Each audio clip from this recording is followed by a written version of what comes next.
do you think he got away from you in the third quarter? Well, the simple answer is they made a ton of shots.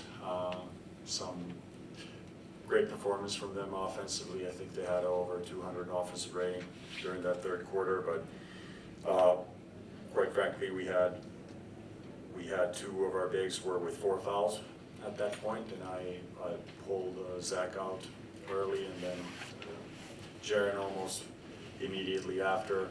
And of course, in hindsight, you think, okay, should we have left? Should we have gone longer? We corrected at some point, but they were rolling already at that point.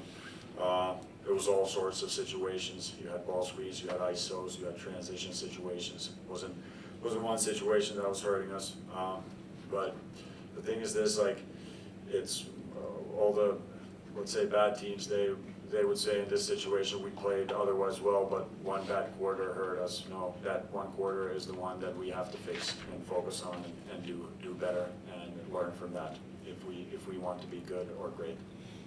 Mike and then Matt. Coach, can you sort of speak to the challenge that you now face, turning right around, going to get into Denver pretty early in the morning and then have to face that team and then another game right after that, just the complicated schedule at this point and what you guys have to do physically and mentally to get ready for it? Yeah, I don't envy the players' part in this situation. It seems unreasonable to expect top-level performance to in what do we have? Less than 20 hours to start another game while we're fighting for very, very important games, and we are the only team that's coming off back-to-back. But that is the schedule. We cannot affect that. What we can do is try to finish everything here at the FedEx Forum as fast as possible, get to the plane, and get some rest in Denver, and then perform as well as we can tomorrow. Matt? Tuomas in the back. You mentioned Jaren's foul trouble. Off the top of my head, 3 games recently, important games. I think the Lakers, the Warriors, and tonight, where he's been in pretty significant foul trouble early in the game. Is that something you discuss with him to try to drive home the importance of him being out there? Because I know he's mentioned it can't happen, but what are the discussions you're having with him? Yeah, of course. There's constant video feedback and discussions, but it's coming from a good place. Jaren's trying to make winning plays. Everybody wants the best for the team. Everybody's fighting. The buy-in is extremely high. So it's so hard to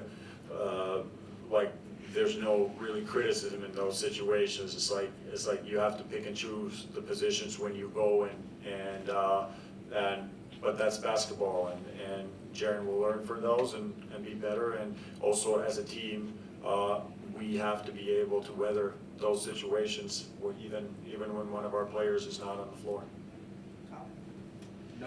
Going into this game, knowing you guys kind of controlled your destiny, losing this one, how frustrating is it, knowing what you had, but now you have to try to see how things play out the rest of the way? Well, I think you can be I'm not sure if frustrated is the right word, but that can happen. You have the 48 minutes time to do something about it. Right now, the frustration doesn't help at all. That just adds to the stress.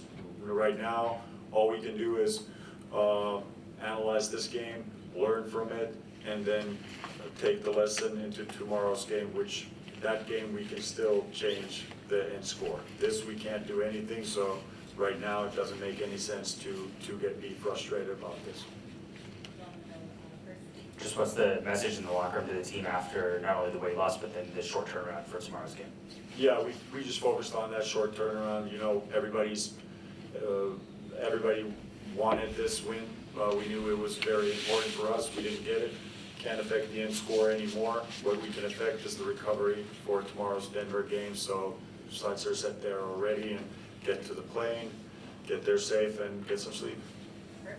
Yeah, down 22 going into the fourth, was it a tough decision whether to push forward, try to make the comeback, or conserve energy for tomorrow night? Yes, very tough decision, and not an obvious one. We have certain thresholds that if we pass, then we see that, let's say, theoretically the game is very much out of reach, and we were right on the cusp all the time, and that made it obviously very difficult all the way until the end. So that that was a discussion at every timeout, and also, like, if the game gets out of reach, but our guys it was kind of a tug of war, and when we got it close to, I think, 11 points at some point with maybe 4 minutes left or something like this, so it was a very tough decision, and unfortunately didn't pay off.